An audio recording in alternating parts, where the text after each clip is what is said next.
হঠাৎ করেই যেন দুঃস্বপ্নের মাঝে ডুবে যাচ্ছে রৌদ্রোজ্জ্বল এই শহর।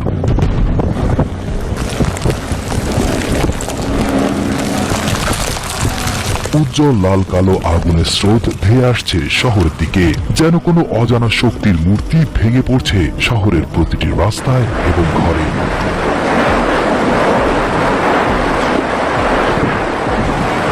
লাভা এক অতি ক্ষমতাধর অগ্নিস্রোত। আগ্নেয়গিরির এই আগ্রাসন শুধু প্রকৃতির এক মহাবিপর্যয়ই নয়, বরং এক গভীর রহস্য যা মানুষকে প্রতি মুহূর্তে চমকে দেয়।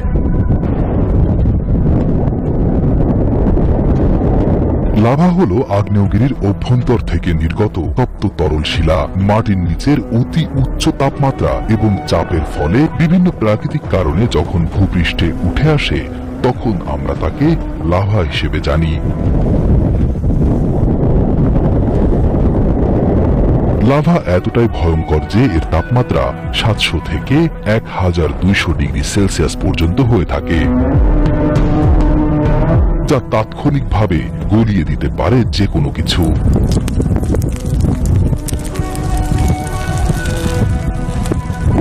লাভা উৎকীর্ণ মূলত পৃথিবীর টেকটনিক প্লেটের নড়াচড়ার ফলে ঘটে। যখন দুটি প্লেট একে অপরের সাথে সংঘর্ষ করে কিংবা একে অপরের উপরে উঠে আসে, তখন পৃথিবীর অভ্যন্তরে তপ্ত ম্যাগমা উপরে উঠে আসে এবং লাভা হিসেবে নির্গত হয়। এছাড়াও ভূমিকম্প এবং আগ্নেয়গিরির ভৌগোলিক অবস্থানের কারণেও লাভা উৎকীর্ণ হতে পারে।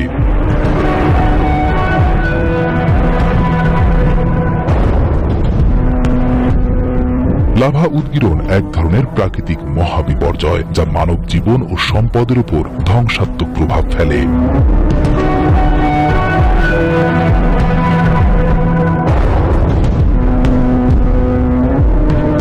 উচ্চ তাপমাত্রার লাভা প্রবাহিত হয়ে ভূমি, বন জঙ্গল এবং জনবসতি ধ্বংস করে দেয়। ইন্দোনেশিয়া, আইসল্যান্ড, ইতালি, জাপান সহ বিশ্বের বেশ কিছু অঞ্চলের বাসিন্দারা লাভা উৎকীর্ণের ঝুঁকির মধ্যে বসবাস করেন।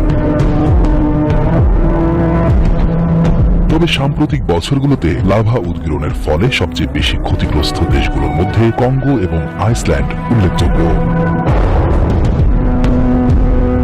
2021 সালে কঙ্গোর মাউন্ট নিইরাগঙ্গ লাভা উৎকীর্ণের ফলে 1000 ঘরবাড়ি ধ্বংস হয় এবং 17টি গ্রাম ক্ষতিগ্রস্ত হয়। এ ঘটনার পর প্রায় 4 লাখ মানুষকে স্থানান্তর করা হয়েছিল।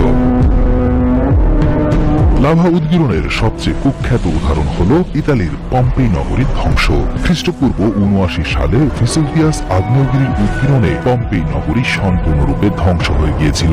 হাজার হাজার মানুষ সেই তপ্ত লাভার নিচে চাপা পড়ে মারা যায়। আজও সেই নগরীতে গেলে দেখা যায় কতটা অসহায় ও নির্মমভাবে ধ্বংস হয়েছিল সে সময়ের আধুনিক নগর পম্পেই।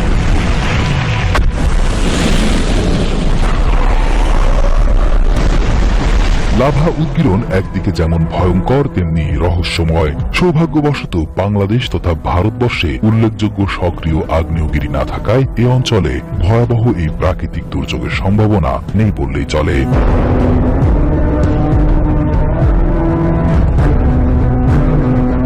লাভা উৎকীর্ণ ঠেকানো সম্ভব না হলেও বিজ্ঞান ও প্রযুক্তির সাহায্যে বর্তমানে আমরা কিছুটা হলেও এই ধ্বংসাত্মক প্রক্রিয়ার পূর্বাভাস জানা এবং সুরক্ষার ব্যবস্থা নেওয়া সম্ভব। এই আধুনিক যুগে এসেও আগুনের এমন স্রোত আমাদের শেখায় প্রকৃতির সামনে আমরা কতটা অসহায়।